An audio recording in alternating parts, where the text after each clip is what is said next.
This is Programming Chapter 2, and it's the Java specific version. So let's look at the first sample program, exercise 2.0. Here we see 5 plus 7 in quotes. That's a string literal. Here we see 5 plus 7 without quotes. So it will actually calculate this value. It's an arithmetic expression.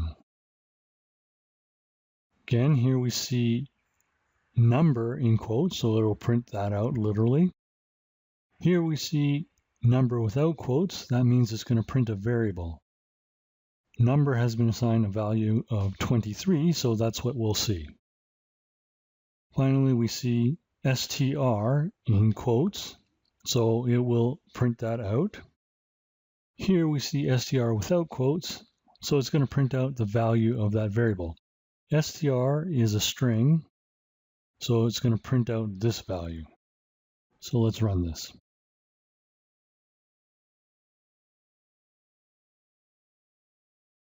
And here we see the 5 plus 7 as a string. Here we see 5 plus 7 as an expression. Here we see number. Here we see the variable number being printed out. So it prints its value, which is 23. Again, str. And here's str as the variable. Next, let's look at exercise 2.1. Here's a function. Here's the main program. It will start executing here. So let's set a breakpoint here. We right-click, toggle breakpoint. This time we run with the bug icon. And you'll want to open this perspective. And you can click on Remember. So now we have the debug screen. There's two debug commands that you'll need to use frequently. One is step over and one is step into. So we'll step over and we can see our watch variables. So AA has just been assigned the value of 78. B has not been declared yet, so that's why it doesn't show up here. So if we step over, we can see now B has been declared and it has a value of 99.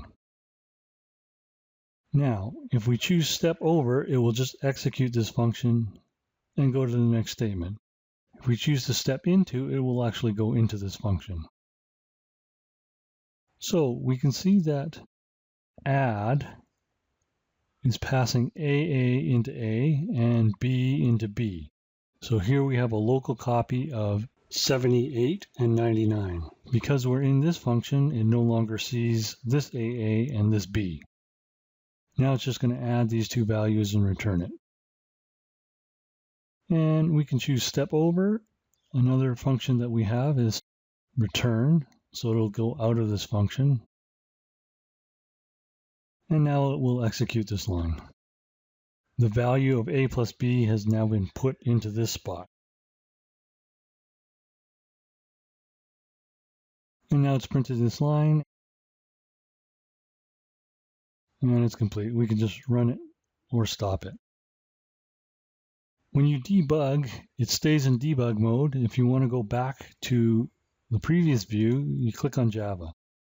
If you're on Java EE, make sure you click on Java.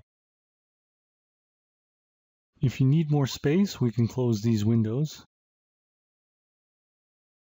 And unlike C++, Java does not allow us to look at the memory addresses of AA, B, or this A and this B. So we just have to skip that. You'll have to trust that it does it in a similar fashion as C++. Now let's go to exercise 2.2. We do the same thing, however, we're replacing our hard-coded values for A and B with input from the console. We need to use this line in order to initialize input from the console. Otherwise, you can't get input. Once that's initialized, you can use this line, and this will get an integer, and this will get an integer. So we'll just run this without debugging. And we go into the console here. If you don't click into the console, you'll be typing somewhere else.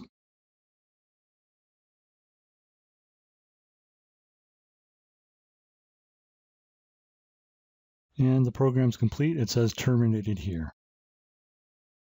So that's not a terribly useful program because it only runs once. Let's look at example 2.3.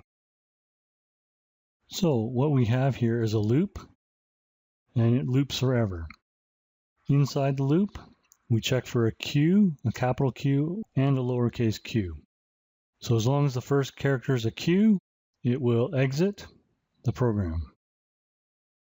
And it's good to close the input queue. So here, notice that we're not getting a next int anymore. Because we're checking for a Q, this has to be a string.